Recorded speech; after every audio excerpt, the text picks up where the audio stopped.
Hi hello ನಮಸ್ಕಾರ, ಎಲ್ಲರೂ ಹೇಗಿದ್ದೀರಾ? Day 11 welcome to my new video. ಇವತ್ತಿನ ವಿಡಿಯೋ ಹೆಂಗಿರುತ್ತೆ ಅಂತಂದರೆ, ಫುಲ್ ಟಯರ್ಡಾಗಿದ್ದೀನಿ ವರ್ಕ್ ಮಾಡಿ, ಬಟ್ ಸ್ಟಿಲ್ ನಾನು ಸ್ಕಿಪ್ ಮಾಡಬಾರ್ದು ಅಂತ ಡೇ 11ಗೆ ನಾನು ಸ್ಟೆಪ್ ಇಕ್ತಾಯಿದ್ದೀನಿ. ಎಷ್ಟು ವರ್ಕೌಟ್ ಇವಾಗ ಸ್ಟಾರ್ಟ್ ಮಾಡ್ತೀನಿ. ಫುಲ್ಲು HIIT, ರೋಪು, ಟಯರು, ಹಾಗೆ ಸ್ಟ್ರೆಂತ್ ಟ್ರೈನಿಂಗು ಮಾಡ್ತೀನಿ.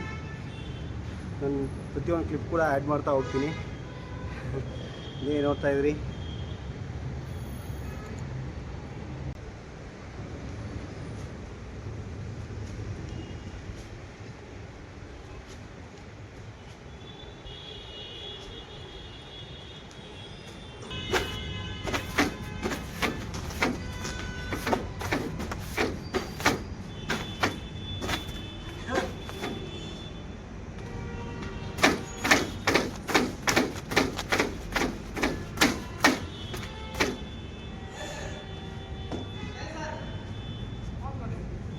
ಓಕೆ,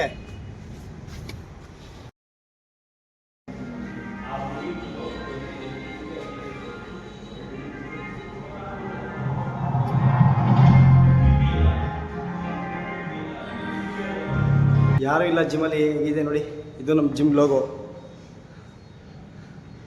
ನೈಟ್ 10-10:30 ಯಾರೂ ಇರಲ್ಲ. ಬೆಸ್ಟು ವರ್ಕೌಟ್ ಮಾಡಿಬಿಟ್ಟು ಮಲ್ಕೊಬಿಟ್ರೆ ಮಾತ್ರ ನೆಕ್ಸ್ಟು ಲೆವೆಲು. ವರ್ಕೌಟ್ ಚೆನ್ನಾಗಿ ಹೋಗ್ತದೆ, ಡಯಟ್ ಮಾತ್ರ ಹಿಂಗೆ ಆಗ್ತಿದೆ. ಹಂಗಂತ ಅಂದರೆ ಕರೆಕ್ಟಾಗಿ ಮಾಡ್ತಾಯಿಲ್ಲ ಅಂತ ಅರ್ಥ. ಏನಾದರೂ ಒಂದು ಚೀಟ್ ಮೀಲ್, ಡಿಸಿಪ್ಲಿನ್ ಎಲ್ಲಿಲ್ಲ ಅಲ್ಲಿ ರಿಸಲ್ಟ್ ಎಲ್ಲೂ ಇಲ್ಲ. ಯಾವತ್ತೂ ನೀವು ಎಕ್ಸ್ಪೆಕ್ಟ್ ಮಾಡಬಾರ್ದು, ನಾವು ಎಕ್ಸ್ಪೆಕ್ಟ್ ಮಾಡಲ್ಲ. ಡಿಸಿಪ್ಲಿನ್ ರಿಸಲ್ಟ್ನ ತುಂಬ ನೀಟಾಗಿ ಕೊಡುತ್ತೆ. ನನಗೆ ಡಿಸಿಪ್ಲಿನ್ ಇಲ್ಲ, ನಿಜವಾಗ್ಲೂ ಡಿಸಿಪ್ಲಿನ್ ಇಲ್ಲ ನನಗೆ. ಆಲ್ಮೋಸ್ಟು 10 ಡೇಸ್ ಆಯಿತು ವರ್ಕೌಟ್ ಮಾಡ್ತಾಯಿದ್ದೀನಿ, ಬಟ್ ಡಯಟ್ ಮಾಡ್ತಾಯಿಲ್ಲ ನಾನು. ಹಿಂಗೆ ಹೋಗ್ಬಿಟ್ಟು ರಾಜನ ಹೋಟ್ಲು ಮಿಲ್ಟ್ರಿ ಹೋಟ್ಲಲ್ಲಿ ಬಿರಿಯಾನಿ ತಿನ್ನೋದು, ಈ ಥರ ಮಾಡ್ತಾಯಿದ್ದೀನಿ. ನೀವು ಈ ಥರ ಮಾಡೋಕ್ಕೆ ಹೋಗ್ಬೇಡಿ. ವರ್ಕೌಟ್ ಚೆನ್ನಾಗಿ ಆಗ್ತಿದೆ. ಎಷ್ಟೇ ವರ್ಕ್ ಮಾಡಿದ್ರು ರಿಸಲ್ಟ್ ಬರೋಲ್ಲ. ಡಯಟ್ ಕರೆಕ್ಟಾಗಿ ಮಾಡಬೇಕು, ಆವಾಗಲೇ ರಿಸಲ್ಟ್ ಬರೋದು.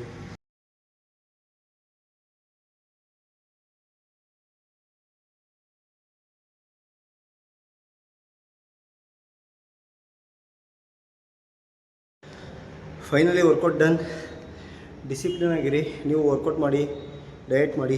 ನಾನಂತೂ ಮಾಡ್ತಾಯಿಲ್ಲ, ಬಟ್ ಮಾಡ್ತೀನಿ. ದಿನ ಕಂಟೆಂಟ್ ಕೊಡ್ತೀನಿ ಅಂತ ಬರೀ ವರ್ಕೌಟ್ ಅಲ್ಲ, ವೀಡಿಯೋ ಮಾಡಬೇಕು ಅಂತ ಮಾಡ್ತಾಯಿದ್ದೀನಿ. ಬಟ್ ಟೈಮ್ ಕೊಟ್ಟು ವೀಡಿಯೋ ಎಡಿಟ್ ಮಾಡಿ ಕಂಟೆಂಟ್ ಕೊಡ್ತೀನಿ ಆದಷ್ಟು ಬೇಗ. ಬೇರೆ ವರ್ಕೌಟ್ ಮಾತ್ರ ಮಸ್ತಾಗಿತ್ತು.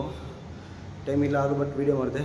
Thank you for watching. ಹೀಗೆ ಸಪೋರ್ಟ್ ಮಾಡಿ, ಶೇರ್ ಮಾಡಿ, ಲೈಕ್ ಮಾಡಿ, ನನ್ನ ಫಾಲೋ ಅಲ್ಲ, ಸಬ್ಸ್ಕ್ರೈಬ್ ಮಾಡಿ. ಇನ್ಸ್ಟಾಗ್ರಾಮ್ ಅಲ್ಲ, ಇದು YouTube. Thank you for watching.